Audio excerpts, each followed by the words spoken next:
It has been nearly 20 years since the Shoot Box Academy reigned over the middleweight division with the likes of Shogun, Anderson, and Wanderlei Silva. From the iconic fights that led to legendary title runs in all the major promotions, and the legendary stories of gym wars to get ready for these fights, and even that one time, Wanderlei and Shogun literally fought over a puppy. Marco Tulio would take that legendary killer be killed style to get a UFC contract. In his first few fights, Marco would nervously brawl with limited cardio. In his second pro fight, he ironically fought a man named Tulio Marcos. He showed his power getting a knockdown with a simple jab. Marco would try to rush the finish with big shots, but Tulio would survive until Marco would find the rear naked choke without back control. In his next fight, he would show his kicking power, targeting the leg of his opponent until he began limping and circling away.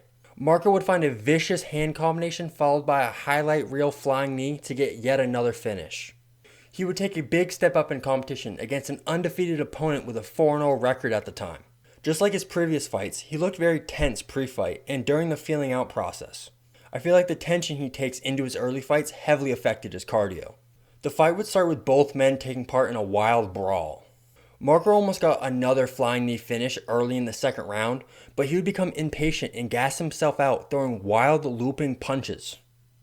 Even though he did land a few punches, not setting up a fundamental boxing combination to find the finish would end up being his downfall. Even though Silva was badly hurt, Marco left himself open to a brawl, being so impatient, and he used the last of his cardio. At the end of the round, Marco would throw an extremely labored leg kick, and he got caught with a vicious counter combo to get knocked out cold. This would be the cardio lesson that Marco desperately needed. He would take a 3-year layoff from the sport, and he won a decision with no film in his return. In his next fight, it was obvious he was in much better shape with more muscle, also returning with the iconic shoot box blonde hair. The first round was very grappling heavy, and caused Marco to even escape a deep Darce choke. The second round would begin the exact same way, but that gave Marco an opportunity to show off his much improved cardio. He would get back to the feet and finish the fight with a brutal combination. After a few more wins, he would make his debut in the premier minor league organization, Legacy Fighting Championships. This is where a lot of the UFC fighters and a ton of the Dana White Contender Series fighters get their exposure. He would show the evolution in his game, which is quickly becoming well-rounded. Getting a quick takedown and securing mount, he would go for an arm triangle, and after his opponent escaped, Marco abandoned the top position, and he got the better of a wild exchange.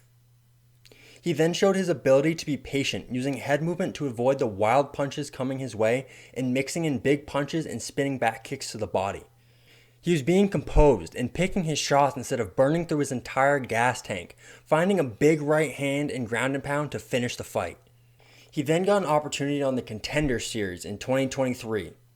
He was supposed to fight Val Woodburn, but Woodburn got the call up to the UFC to face Bo Nickel on short notice. His replacement would be a world-class kickboxer, Yusri Belgorod. This is a huge task, going from a man who was stopped by the novice striker Bo Nickel to a so-called elite striker.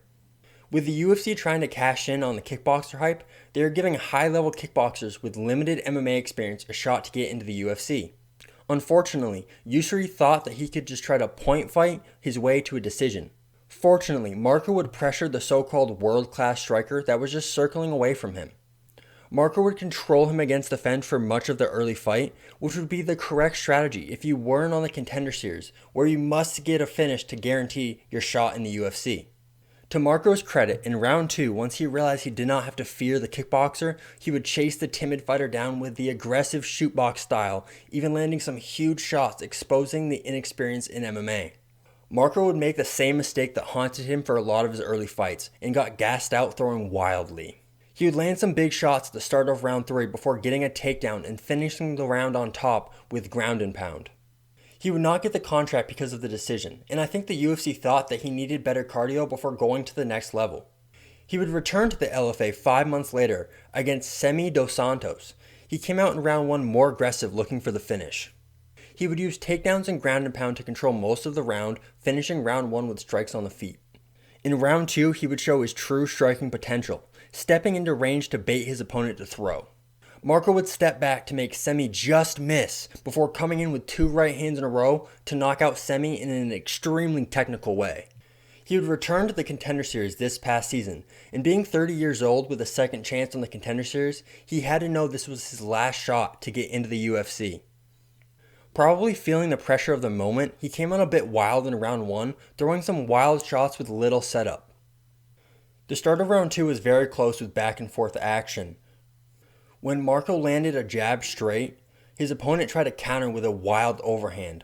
Marco would use his spinning back kick to target the liver for a highlight reel KO to get his UFC contract. His UFC debut will be against Ihor Potieria, who is 2-5 in the UFC and is obviously fighting for his job.